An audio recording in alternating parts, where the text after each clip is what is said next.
গরিব চাষি ভুবনের একটা পোষা মুরগি ছিল। সেই মুরগির ডিম হাটে বেচে ভুবনের সংসার চলত। সে মুরগিটাকে তার ঘরের সামনে বেড়ার মধ্যে রাখত। কিছু দূরেই ছিল এক বিশাল জঙ্গল, আর সেই জঙ্গলে একটা পাজি শেয়াল থাকত।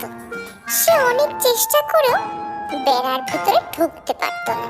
তাই সে বিশেষ মতলবে ভুবনের মুরগির সাথে বেশ বন্ধুত্ব পাতিয়ে ফেলেছিল।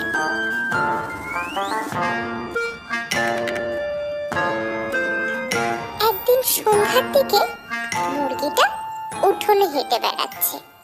এমন সময় শেয়াল এসে বলল, কি হ্যাঁ মুরগি বন্ধু, কি করছো? খাওয়া দাওয়া হলো?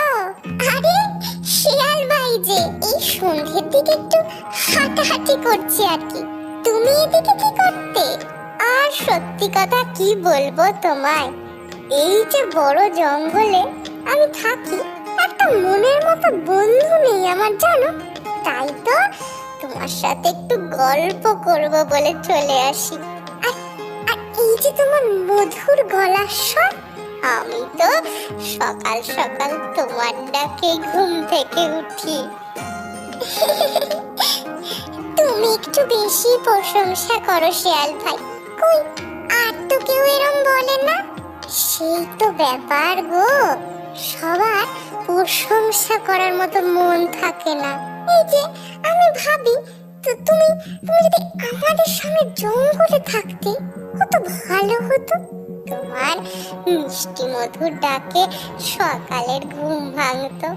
কি যে তুমি এই বন্দি হয়ে থাকো না, দূর কি যে বলো।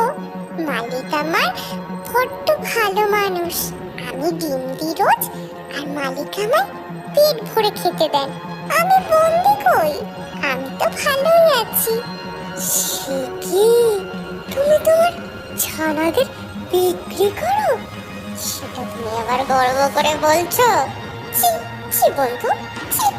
কিন্তু শিয়াল ভাই, এটাই তো নিয়ম। আমার মালিক পোষেন, তাই আমাকে তাকে ডিম দিই, এতে খারাপ কি আছে? কি বলছো তুমি বন্ধু? তুমি একজন মা হয়ে নিজের সন্তানদেরকে বেঁচে দিচ্ছ, আবার বলছো কি ভুলেতে? কই আমাদের জঙ্গলে তো এরম হয় না কখনো। আমরা নিজেদের মতো স্বাধীন হয়ে বাঁচি, তুমিও চলো, মহা আনন্দে থাকবে আমাদের সাথে।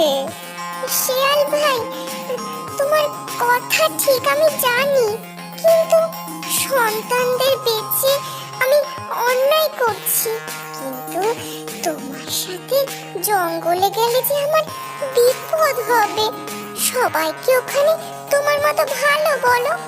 যদি আমায় মেরে ফেলে? দুঃখ দিলে বন্ধু, তোমার এই শিয়াল বন্ধু থাকতে অন্য কেউ তোমায় খাবে? মানে মানে আমি তোমায় রক্ষা করব। তুমি বেরিয়ে এসো, এই বেড়ার ফাঁক দিয়ে বেরিয়ে এসো। চলো আমার সাথে জঙ্গলে, তারপর দেখবে জীবন কাকে বলে। এই শুনে মুরগি বেড়ার ফাঁক দিয়ে বেরিয়ে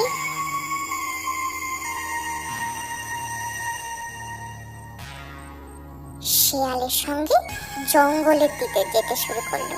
কিছু তো যেতেই ঘাড় মটকে ধরলো মুরগি।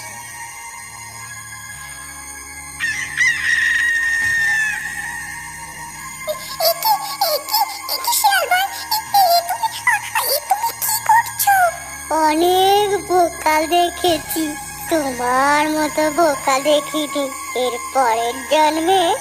কারণ মিষ্টি কথাতে বিশ্বাস করো না বলে শিয়াল মুরগিটাকে সাবার করে ফেললো, আর মুরগিও নিজের বোকামির শাস্তি পেল। গল্পটা ভালো লাগলে লাইক করুন, কমেন্ট করে জানান কেমন লাগলো, শেয়ার করুন নিজেদের বন্ধু বান্ধব আর রিলেটিভদের সঙ্গে, আর অবশ্যই আমাদের চ্যানেলকে সাবস্ক্রাইব করে দিন। আর আমাদের নতুন নতুন গল্পের নোটিফিকেশন পেতে সাবস্ক্রাইব বাটনের পাশে বেল আইকনটা এক্ষুনি প্রেস করে দিন।